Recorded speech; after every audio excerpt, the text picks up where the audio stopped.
Welcome to the deep dive. Looks like we're tackling Steven Skeena's programming challenges. This one's practically a must-read for competitive programmers, right? Definitely a classic. But even beyond competitions, it's got a ton of great problem-solving techniques good for any programmer. Totally agree. It's like building a solid foundation. And Skeena makes it fun, doesn't he? Using those real-world examples. Yeah, I always liked that about the book. He combines the theory with actually being able to use the stuff. Perfect combo. So where do we start? All right, chapter 1. Getting started, setting the stage, getting ready to compete. It is kind of like that. One thing that stood out to me early on was that interaction with robot judges. Crucial. Oh, those robot judges, they can be brutal. No kidding. Got to understand how they work, what they expect.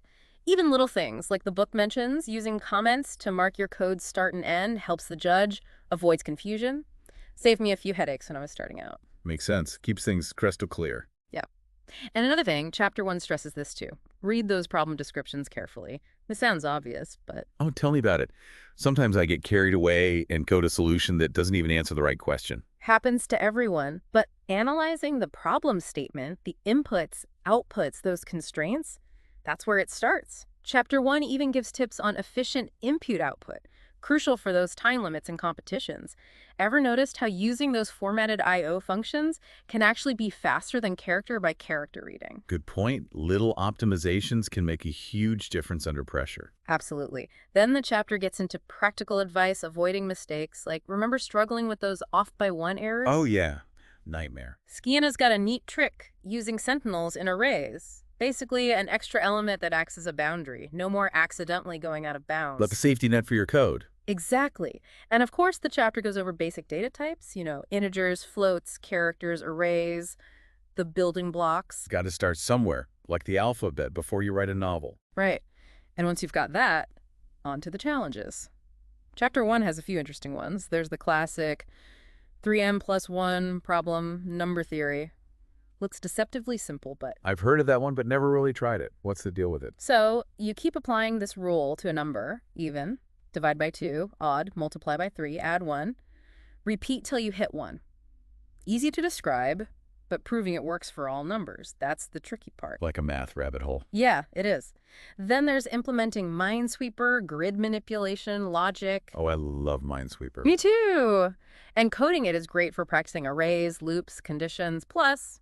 it's just fun. Bringing a classic game to life with code. Nice. Right. And lastly, there's the LCD display problem, generating those visual outputs like digital clocks. So fancy output formatting. Pretty much. All about presentation and precision. These Chapter 1 problems are just a taste, though. Intro to the thinking, the problem solving. Gets more intense from here. Definitely seems like Chapter 1's laying the groundwork. Basics, practice, even dealing with those robot judges.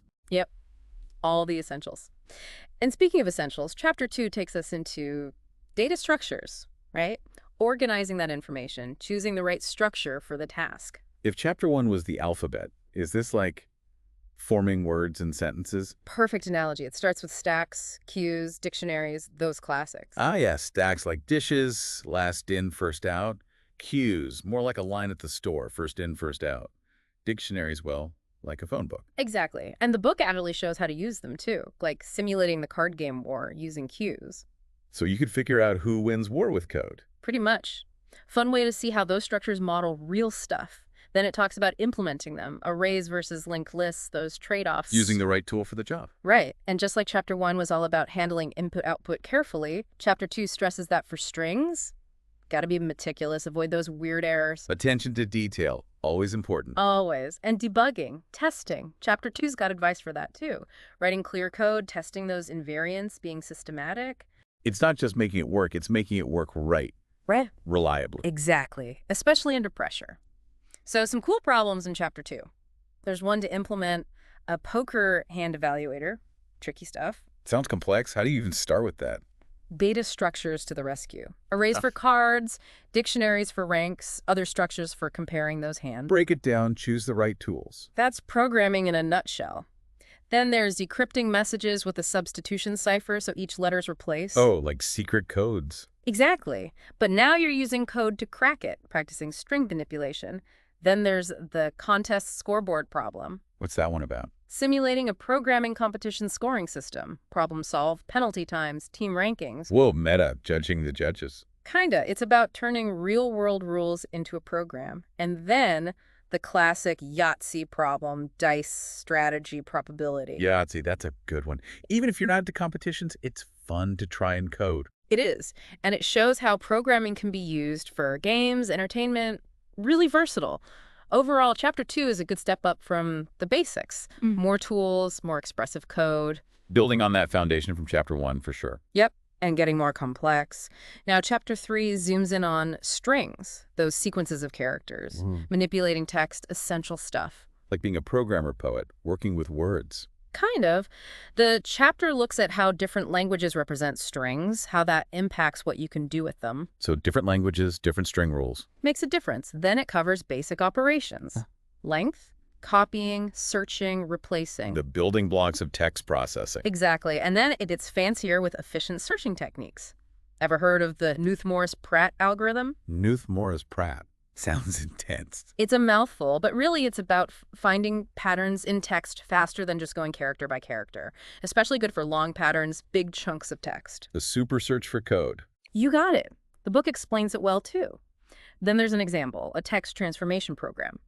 Imagine converting text formats, uppercase to lowercase, or replacing words. Sounds useful, like cleaning up data or prepping it for analysis. Very useful. And the chapter gets into language-specific stuff, too, using library functions in C to avoid redundant code, string classes in C++, and Java. So using the right tools for the language you're in. Exactly. Now, for those Chapter 3 problems, one interesting one's about finding anagrams, words with the same letters rearranged. Oh, like listen and silent. That's it. So you're figuring out how to compare those strings, see if they have the same characters, but efficiently. Good algorithm practice. It's like those word games, but turned into code. It is. Then there's deciphering messages, more code breaking, pattern analysis. Sounds like a spy movie challenge. Kinda. And then a more practical one, text formatting, fitting text to line lengths and spacing. Attention to detail stuff. Text formatting can be surprisingly tricky sometimes. Oh, yeah.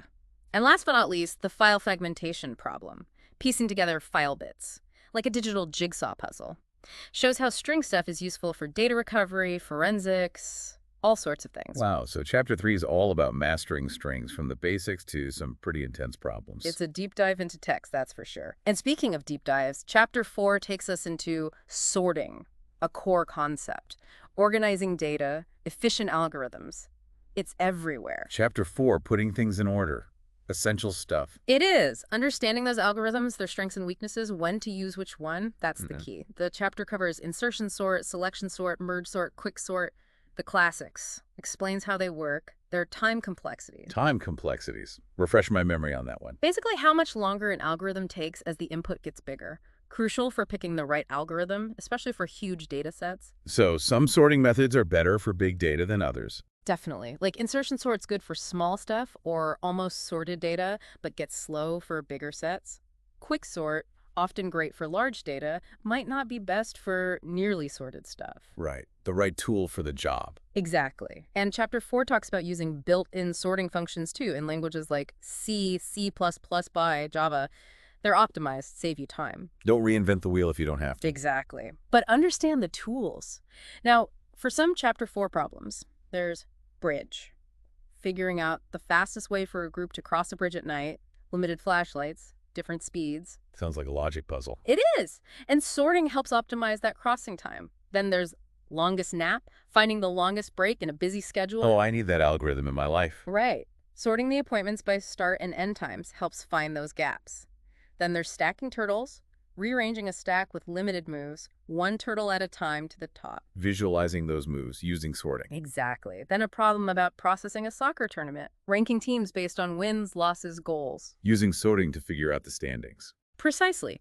These Chapter 4 problems show how versatile sorting is. Logic puzzles, scheduling, even simulations. Amazing how much you can do with just putting things in order. It's all about organization. And speaking of organization, Chapter 5 takes us into arithmetic and algebra, calculations, big numbers, and the tricky world of real numbers on computers. Stepping up the math game. We are. This chapter's all about those calculations, big numbers, and those real numbers, which aren't always so real on computers. Ever run into rounding errors? Oh yeah, Those decimals can be tricky. It's easy to forget computers don't always get them perfect. That's what this chapter's for. It starts with representing big integers using arrays of digits or linked lists, breaking them down. So like dealing with numbers too big for a single variable. Exactly. Then it's on to high precision arithmetic, addition, subtraction, even multiplication and division with those giant numbers. Scaling up those grade school algorithms. Yep. And then the chapter gets into how to handle those real numbers, converting between formats, dealing with precision. Really important for anything with numbers, especially finance or scientific stuff where accuracy is key. Absolutely. A good foundation for robust calculations. Some fun problems in Chapter 5, too. There's reverse and add, where you keep reversing a number and adding it to itself until it's a palindrome. A palindrome. Reads the same backwards and forwards like race car. Oh, right. So you're reversing numbers, adding them, potentially doing with huge integers. The good test of those big number techniques. It is. Then there's one about calculating coefficients of a polynomial raised to a power. Classic algebra. Polynomials taking me back to high school math. They're everywhere. And this problem is all about efficient algorithms for those polynomial operations. Like having a computer algebra system. Exactly. And then there's exploring the Stern-Brokat number system for representing rational number. Rational numbers, just fractions. Right. But this system has a unique way of representing them. Good for understanding number theory, algorithms for fractions. That's some serious math. It is. Chapter 5 is a good bridge between that theoretical math world and the practical coding world. Yeah, taking those abstract concepts and turning them into code. Exactly. And speaking of abstract, Chapter 6 takes us into combinatorics, the art of counting. Combinatorics. Yeah. Sounds a bit intimidating. It can be, but it's really about counting possibilities, arrangements, combinations. It's surprisingly useful in programming, analyzing algorithms, data structures, even understanding probability. So more than just counting apples and oranges. Way more. Chapter 6 starts with basic principles like the sum rule and the product rule for calculating possibilities. So like, if I have 3 shirts and 2 pairs of pants, I have 5 outfit choices because 3 plus 2 equals 5. And if I also have to choose shoes with 4 options, it's 3 times 2 times 4, so 24 total outfits. Exactly. You got it. And from there, it builds up to tougher problems. There's inclusion-exclusion, important when choices overlap, like counting students who like math or science. Gotta avoid counting those who like both twice. Right, no double counting. Then the chapter goes into permutations, where order matters, like arranging letters, and combinations where order doesn't matter, like choosing a team. So ABC is different from CBA, but picking players for a team, the order you choose them in doesn't change the team. Exactly. Understanding that difference is key for a lot of counting problems. Then there's binomial coefficients and Pascal's triangle for calculating those combinations. Pascal's triangle, I remember that visual pattern from math class. It's got deep connections to this stuff, really useful. The chapter even ties combinatorics to recursion and mathematical induction, those programming techniques, breaking problems down, proving things about numbers. So connecting those mathematical ideas to actual code. That's what it's all about. Chapter 6 gives you those tools for analyzing, designing efficient algorithms. Expanding the problem-solving toolkit. Exactly. And speaking of problems, Chapter 6 has some good ones. There's the classic Towers of Hanoi puzzle, moving those disks between pegs. Oh yeah, I've seen that one. Tricky. And solving it efficiently, it's all about recursion and those underlying mathematical patterns. Combinatorics helps you count the moves, find that best solution. Ancient puzzles meeting modern problem solving. I love that. Another problem's about counting ways to make change with different coins. Like how many ways to make a dollar? That's it. It gets into combinations, potentially even dynamic programming techniques for efficiency. Practical too, like for vending machines or something. Exactly. Then there's counting paths through a grid with constraints, useful for robotics, pathfinding. Finding the best route for a robot. Yep. Chapter 6 shows how versatile combinatorics is, all these different applications. It's pretty amazing how much you can do with just counting. Math is full of surprises. And speaking of surprises, Chapter 7 dives into number theory, those integer relationships. Number theory, that's where prime numbers come in, right? Yeah. And cryptography. You got it. Chapter 7 starts with prime numbers, those building blocks. It explains the fundamental theorem of arithmetic, how every integer breaks down into unique primes. And then there's the sieve of Eratosthenes for efficiently finding those primes. So like sifting those prime numbers out from the rest. Exactly. Then the chapter gets into divisibility rules, those shortcuts for figuring out if one number divides another. And prime factorization, breaking a number down into its prime factors. I remember those divisibility tricks from school. Always felt cool to know if a number was divisible by 2 or 3 or whatever, just by looking at it. Those rules are useful for more than just mental math, though. They can be handy for algorithms, too. Then, Chapter 7 introduces greatest common divisor and least common multiple, GCD and LCM. Finding the biggest common factor, the smallest shared multiple. Right, like the biggest number that divides both, the smallest number they both divide into. Exactly, and it presents Euclid's algorithm. Super efficient way to find that GCD. Euclid, wasn't he that ancient Greek mathematician? The one and only. And his algorithm's still in use today. Pretty cool, huh? Definitely shows the power of those old mathematical ideas. For sure.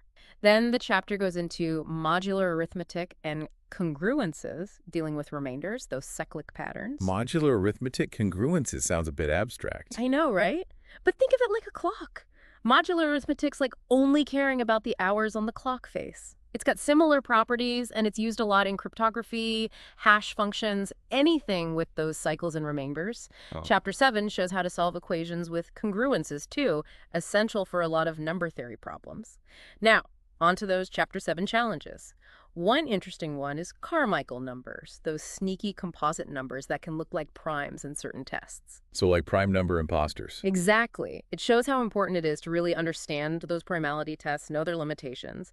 Then there's Smith numbers, where the sum of the digits equals the sum of the digits of its prime factors. Looking for those special number relationships. You got it. You'll be using prime factorization and working with digits for that one. And then there's a more practical problem, repackaging cups, different sized packages, figuring out how to repackage equally. Sounds like involves those factors and multiples. Exactly. Real-world application of number theory right there. Wow. Chapter 7 shows how diverse it is, from those tricky prime tests to practical stuff with factors and multiples. It's amazing how a field that seems so abstract can have so many uses. Math is full of surprises. Now let's shift gears to Chapter 8, where we explore backtracking, a powerful technique all about systematically trying different solutions. So like exploring a maze, trying paths until you find the right one. Exactly. Backtracking is methodical, like those maze-solving strategies.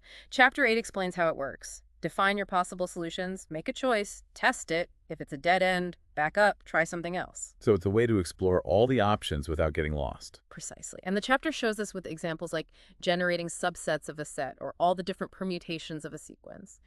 Subsets, like picking items from a group, and permutations, like arranging things in different orders. Right. Backtracking gives you a way to generate all those possibilities. Now, one challenge is that backtracking can be slow if you're not careful. So Chapter 8 introduces pruning, cutting off those useless paths early. Makes sense, like knowing some paths in a maze are definitely dead ends. Exactly. Pruning makes backtracking way more efficient. Now, for those Chapter 8 problems, there's a fun one. The tourist guide, leading a group through cities, each with limited bus capacity. Goal is to get the most tourists to the destination. That sounds like a logistical nightmare. It is, and backtracking helps you explore different route combinations while keeping track of those bus limits. Trying different city combinations, seeing if they work. Exactly. Optimization with real-world constraints. Then there's bicoloring, coloring a graph's nodes with two colors, making sure connected nodes have different colors. Like coloring a map so neighboring countries aren't the same color. Perfect analogy.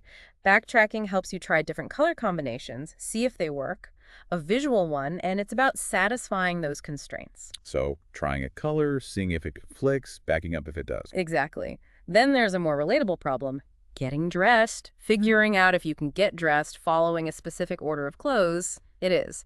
And solving this problem involves representing the clothing, items, and the dressing rules in a way that lets you use backtracking to explore different dressing sequences and check for valid solutions.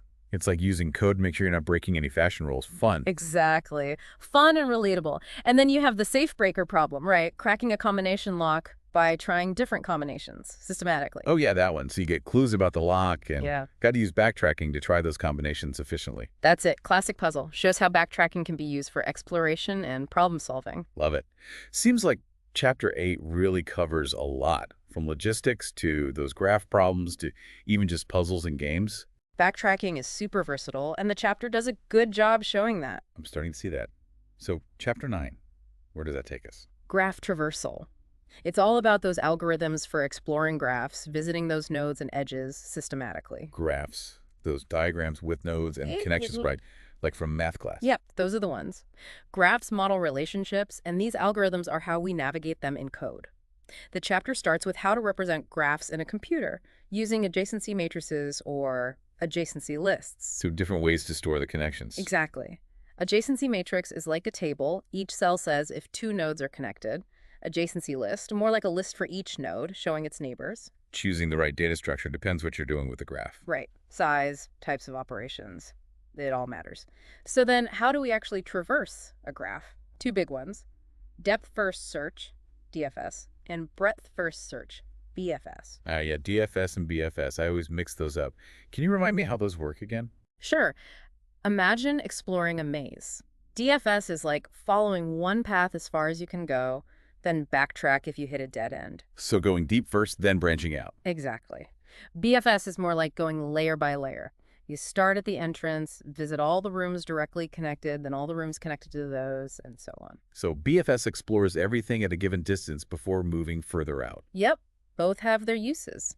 DFS is good for things like finding cycles in a graph, or if two nodes are connected. BFS is often used for shortest paths. So different strategies, different tools for different jobs in the graph. Exactly. And Chapter 9 gives some real-world applications, like finding connected components, groups of nodes that can reach each other. So like if you had a map of islands and bridges, figuring out which islands are all connected together in groups. That's it. Nodes are islands, edges are bridges. Then there's topological sorting, putting nodes in order based on dependencies. Dependencies. Like some tasks need to be done before others. Precisely. It's all about finding an order that respects those dependencies, essential for things like scheduling tasks. Makes sense. Got to make sure you do things in the right order. Right. Chapter 9 explains all this with clear examples and algorithms. Now, the problems in this chapter are pretty cool. There's oil deposits, figuring out how many separate oil deposits are in an oil field, represented as a grid. So like finding those clusters of connected oil cells. Exactly. Treat the oil field as a graph. Oil cells are nodes, connections between them are edges, connected components algorithm to the rescue. That's a real-world problem right there. It is. Then there's the party. Classic problem. You're throwing a party, want to invite as many people as possible, but some people just don't get along. The classic party planning dilemma. Right. So you got to figure out the biggest group you can invite without any drama. Sounds like a graph problem. Those people who can't stand each other, those are like negative connections. Exactly. It's about finding that largest group with no conflicts, using graph algorithms. And then there's the dole queue problem, two lines of people, rules about switching lines. Modeling those waiting lines got to be efficient. Yep. The lines and rules become a graph, and graph traversal helps you simulate that whole serving process. Chapter 9 really shows how versatile graphs are. They are, modeling all sorts of relationships and structures. And Chapter 10 digs even deeper into graph algorithms, building on that traversal stuff, getting into more advanced concepts. More specialized graph stuff now. Yep. It starts with spanning trees, those subgraphs that connect all the nodes without any cycles. Like finding the minimum rows needed to connect all the cities in a network. Perfect analogy. We're talking about minimum spanning trees, those with the smallest total edge weight. And Chapter 10 presents two classic algorithms, Prim's algorithm and Kruskal's algorithm. Two different ways to solve the same problem. Exactly. Prim's starts at a node and keeps adding the cheapest connection to a node outside the tree. Kruskal's looks at all the edges sorted by weight and adds them unless they create a cycle. So Prim's is more like building up. Kruskal's is more like connecting things up while avoiding loops. Great way to think about it. Both have their strengths, depends on the situation. And then Chapter 10 moves on to shortest paths, which is, well... Sounds pretty self-explanatory. Shortest path between 2 points. Not always that simple. Often, edges have weights, like distance, cost, or time. So shortest path is the one with the lowest total weight, not necessarily the fewest edges. So it's like finding the fastest route, not just the one with the least turns. Exactly. The chapter introduces Dijkstra's algorithm, super famous for finding shortest paths from one node to all others. GPS, routing protocols, it's used everywhere. Powerful stuff.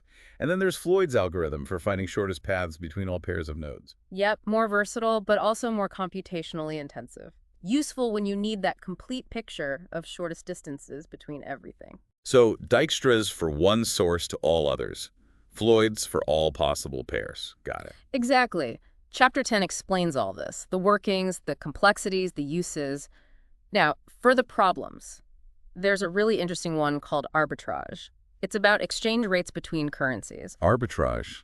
That sounds like high-stakes finance. It is. It's about finding opportunities to profit from differences in exchange rates. Like if you could exchange dollars for euros, then euros for pounds, then pounds back to dollars, but end up with more dollars than you started with. Exploiting those little differences. Clever. That's arbitrage. The problem's about using graph algorithms to detect these opportunities. Finding those money-making cycles in the graph. You got it.